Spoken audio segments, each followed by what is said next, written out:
કડીની કરવી છે કે જ્યાં ગુજરાતના રાજકારણને લઈને સૌથી મોટા સમાચાર સામે આવી રહ્યા છે। કડીના ધારાસભ્ય રાજેન્દ્ર ચાવડાએ શપથ લીધા છે। ઋષિકેશ પટેલે કહ્યું છે કે કડીમાં પણ આમ આદમી પાર્ટીના ઉમેદવાર હતા, એણે પણ રાખ્યા હતા, પરંતુ કડીમાં આપે ડિપોઝિટ ગુમાવી દીધી હતી। ગુજરાતના રાજકારણના સૌથી મોટા સમાચાર કે ત્યાં ઋષિકેશ પટેલે આમ આદમી પાર્ટી પર खूब मोटा आरोपो लगाव्या छे ने कहेवामां आवतुं छे के कड़ीनी अंदर आम आदमी पार्टी उम्मीदवार उभा राख्या हता। लगभग 40,000 करता पण वधारे मतथी एमने जीताडी अने विधानसभामां मोकल्या छे।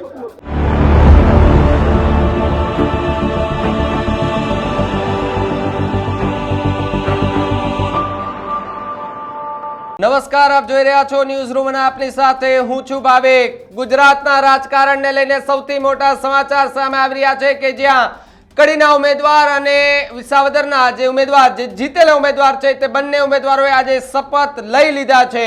એટલે કે આજથી હવે તે પાક્કા ધારાસભ્ય કહેવામાં આવી ગયા છે। આજથી પાક્કા ધારાસભ્ય થઈ ગયા છે। ત્યારે વાત કડીની કરવી છે કે જ્યાં ગુજરાતના રાજકારણને લઈને સૌથી મોટા સમાચાર સામે આવી રહ્યા છે। કડીના ધારાસભ્ય રાજેન્દ્ર ચાવડાએ શપથ લીધા છે। ગાંધીનગર ખાતે આજે શપથ લીધા છે।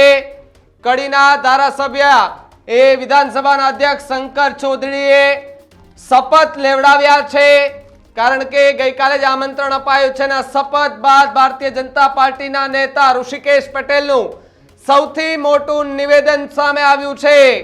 ઋષિકેશ પટેલે કહ્યું છે કે કડીમાં પણ આમ આદમી પાર્ટીના ઉમેદવાર હતા, એણે પણ રાખ્યા હતા, પરંતુ કડીમાં આપે ડિપોઝિટ ગુમાવી દીધી હતી। ઋષિકેશ પટેલે આમ આદમી પાર્ટી સામે આરોપ લગાવ્યો છે। સાથે જ કહ્યું છે કે કડીમાં 4,000 જ મત આમ આદમી પાર્ટીને મળ્યા હતા। ઋષિકેશ પટેલનું સૌથી મોટું નિવેદન કે જ્યાં કડીમાં રાજેન્દ્રભાઈ વિકાસ કરશે તેવી મને ખાતરી છે, તેવું પણ ઋષિકેશ પટેલ દ્વારા નિવેદન આપવામાં આવ્યું છે। કડીની જનતાએ આમ આદમી પાર્ટીને યોગ્ય વળતો જવાબ આપ્યો હોવાની વાત ઋષિકેશ પટેલે કરી છે। ગુજરાતના રાજકારણના સૌથી મોટા સમાચાર કે ત્યાં ઋષિકેશ પટેલે આમ આદમી પાર્ટી પર खूब मोटा आरोपो लगाव्या छे ने कहेवामां आवतुं छे के कड़ीनी अंदर आम आदमी पार्टी उम्मीदवार उभा राख्या हता। साथे साथे त्यां कोंग्रेस, भाजप अने आप आ त्रिपांखियो जंग हतो, तेनी वच्चे राजेंद्र चावडानी टिकिट आपवामां आवी। भारतीय जनता पार्टीमांथी खूब सारी लीडथी राजेंद्र चावडा ए जीतीने આવ્યા અને આજે એમણે ધારાસભ્ય પદે શપથ લીધા છે। તો બીજી તરફ વિસાવદરના ધારાસભ્ય ગોપાલ ઇટાલિયાએ પણ આજે શપથ લઈ લીધા છે અને આ શપથ લેતાની સાથે જ ફરી એકવાર ગુજરાતનું રાજકારણ ગરમાયું છે, કારણ કે ઋષિકેશ પટેલે કહ્યું છે કે જે રીતે કડીની જનતાએ આમ આદમી પાર્ટીને જવાબ આપ્યો છે, સાથે જ 4,000 જેટલા જ મત કડીમાં એમને મળ્યા છે। ઋષિકેશ પટેલે શું કહ્યું આખી ઘટનાને લઈને આવો સાંભળીએ। કડીમાં અમારા એસસી સમાજના, દલિત સમાજના પ્રતિનિધિ ધારાસભ્ય તરીકે એમનું દુઃખદ અવસાન થતા પેટા ચૂંટણીનો જે અમે સામનો કર્યો એમાં રાજેન્દ્રભાઈ ચાવડાને ભારતીય જનતા પાર્ટીએ ટિકિટ આપી અને કડીના તમામ મતદારોએ લગભગ 40,000 કરતા પણ વધારે મતથી એમને જીતાડી અને વિધાનસભામાં મોકલ્યા છે। કડી વિધાનસભાની અંદર ઘણા બધા વિકાસના કામો પણ થયા છે। એ દોરને આગળ વધારતા અમારા રાજુભાઈ પણ અમારા સૌ ધારાસભ્ય મિત્રો સાથે એ કામ બાકીના સમયમાં, બાકીના 2.5 વર્ષમાં એ પૂરા કરશે એની મને ખાતરી છે। પરંતુ સાથે સાથે હું એ પણ કહું, અત્યારે ભારતીય જનતા પાર્ટીના એક દલિત ધારાસભ્યને એવી રીતે મહેસાણા જિલ્લાએ ઉચક્યા છે, કડીએ ઉચક્યા છે અને ગુજરાતે ઉચક્યા છે, અને ત્યાંથી પણ આપના ઉમેદવાર હતા અને 4,000 કરતા પણ ઓછા મતે ડિપોઝિટ ગુમાવી ચૂક્યા છે। એટલે સ્વાભાવિકપણે જે પ્રકારનો ઉન્માદ અને જે રીતની આક્ષેપબાજી થઈ રહી છે એને કડીમાંથી યોગ્ય જવાબ જનતાએ આપ્યો છે। તો જે રીતે કડીમાં ભારતીય જનતા પાર્ટીની જીત થઈ છે, એ જીત બાદ આજે કડીના જે ધારાસભ્ય છે રાજેન્દ્ર ચાવડા, એમણે આજે શપથ લીધા છે, વિધિવત રીતે શપથ લઈ લીધા છે। વિધાનસભાના અધ્યક્ષ શંકર ચૌધરી છે, તેમણે શપથ લેવડાવ્યા છે। ત્યાં ભૂપેન્દ્ર પટેલ પણ ઉપસ્થિત હતા। ભારતીય જનતા પાર્ટીના દિગ્ગજ નેતાઓના ચહેરાઓ આજે દેખાતા હતા. તો બીજી તરફ ગોપાલ ઇટાલિયા પણ જ્યારે શપથ લેવા માટે આવ્યા ત્યારે પણ તેમની પાર્ટીના દિગ્ગજ નેતાઓ ત્યાં દેખાતા હતા, બેસેલા હતા.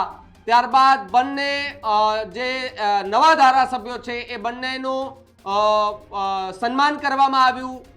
જે વિધાનસભાના અધ્યક્ષ છે તેમણે સન્માન કર્યું બંનેનું. સાથે સાથે જે વાત ખૂબ ચર્ચાઈ રહી હતી ને જે મુદ્દાને લઈને ચર્ચાઓ થઈ હતી તેને લઈને પણ ઋષિકેશ પટેલે નિવેદન આપ્યું હતું કે ગોપાલ ઇટાલિયા કે જે એમની પાર્ટીના એક ઉમેદવાર કે જે કડીમાં ઊભા હતા, ઉમેદવારી નોંધાવી હતી. સાથે સાથે લગભગ 3 થી 4 કલાકની અંદર જ કડીનું ચિત્ર જે છે તે ત્યારે સ્પષ્ટ થઈ ગયું હતું કે ત્યાં ભારતીય જનતા પાર્ટીના ઉમેદવાર બહુમતી સાથે જીતે છે.